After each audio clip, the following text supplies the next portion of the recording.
Nu prøver vi så igen at lave noget test af temperaturen på resinprintede sager. Og vi har igen taget den her Weller lodkolbe her. Men nu har vi altså skruet spændingen op på 24 volt. Og den her chip, der sidder i, det er nummer 8 chip.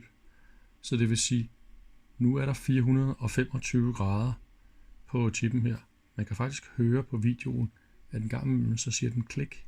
Hvis jeg ikke taler så højt, så prøver jeg efter. Så siger den, ja, det der klik, det betyder, at termostaten herinde står og tænder og slukker. Så derfor ved vi, at den er tændt, og den er på den her temperatur. Nu skal jeg passe på ikke at røre ved den. Formula-Apps Castable, det er sådan noget, man bruger til at støve med, så det skulle jo kunne tåle meget lavere temperatur. Lad os prøve at se her. Prøv at tage det op her i lyset. Så trykker jeg. Ja, nu begynder der faktisk at komme lidt brun her. Og nu trykker jeg altså hårdt. Og holder den det samme sted, selvom der sker noget. Kommer der en lille brun? Ja, der kommer faktisk en lille bitte smule brun aftegning her. Der kommer måske også en lille smule røg, hvis vi er lidt heldige. Ja, der kommer sørme en lille smule røg her. Men vi er altså oppe på 425 grader, jeg trykker hårdt. Det er altså ikke sådan, det er sådan rigtig... Det er altså ikke fordi, der sker noget sådan synderligt imponerende. Nå, lad os prøve at se, hvordan det går med det her almindelige resin her. Det er det, alle bruger, tror jeg. Lad os prøve at se, hvad der sker med det.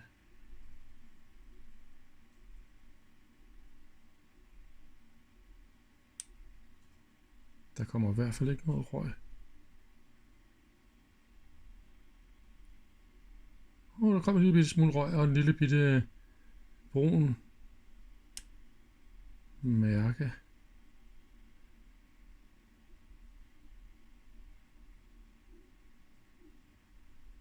Det er ikke imponerende, vel?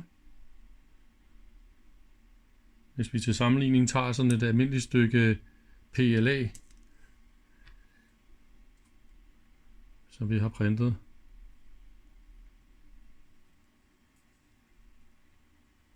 så går den her fuldstændig igennem det på brygdel af et øjeblik.